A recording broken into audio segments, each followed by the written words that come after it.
100% na alam ng mga Senate President ang insertion sa mga panukalang budget sa mga nagdaang taon.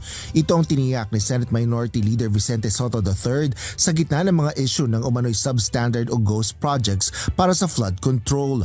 Kasunod ito ng natuklasang red flag sa proposed 2026 national budget, partikular na sa flood control projects. Nakapaloob ito sa National Expenditure Program o NEP na siyang panukalang pondo mula sa sanghay ng ehekutibo. Sa isang panayam, sinabi ni Senador Tito Sotto na noong siya ay nagsilbi bilang tagapangulo ng Senado, pinapayagan niya lang ang institutional amendments at hindi ang insertions. Paliwanag pa ng mababatas, kapag sinabing insertions ay isang tao o sino-sino lang ang nakakaalam.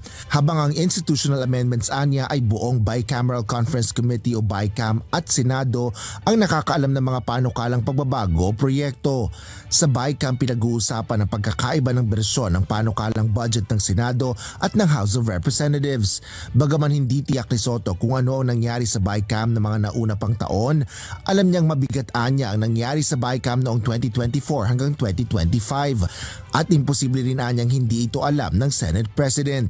Nagsilbi bilang tagapangulo ng Senado si Senate Deputy Minority Leader Juan Miguel Zubiri noong 2022 hanggang 2024. Pinalitan siya ni Senate President Francis Escudero noong nakaraang taon. Sa isang mensahe, sinabi naman ni Senador Mig Zubiri na nasa chairpersons ng Committee on Appropriations ang listahan ng mga pagbabago at kung sino ang nagpanukala ng mga pagbabago sa BICAM report. Hindi rin anya siya dumalo sa anumang small BICAM noong panahon niya bilang SP. Lahat din anya ng mga request ng amyenda ay ibinibigay sa committee chair at hindi siya kailanman nakialam sa listahan o humiling mula sa sinumang Senate member. Ginit naman ng kapwa senador na isa publiko mga mababatas na nag-insert sa BICAM ng mga panukalang budget. Asher Cadapan Jr., UNTV News and Rescue. Diyos ang aming sandigan, serbisyo publiko ang aming pinahahalagahan.